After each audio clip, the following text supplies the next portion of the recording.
Usapin ang pananagutan ni Senate President Cayetano sa pagtakas ni Bato. Ipauubaya sa Department of Justice ayon sa CIDG. Ida tayo balitang yan. RH52, Edniel Parrosa. Edniel.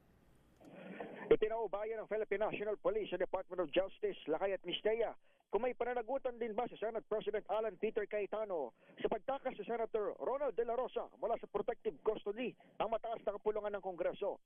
Naharap kasi samahan si Bato epekto ng arrest warrant mula sa International Criminal Court.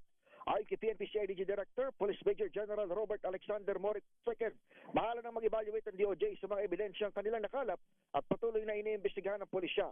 Sagot ito ni Morit sa tanong ng media sa Campo Crame kung kasama ba si Cayetano sa 6 na kataong inirekomenda ng CIDG para makasuhan obstruction of justice. Hindi ito direktang itinanggi ni Morico at sa halip, iginiit na labas na sa kanyang paycheck ang naturang impormasyon.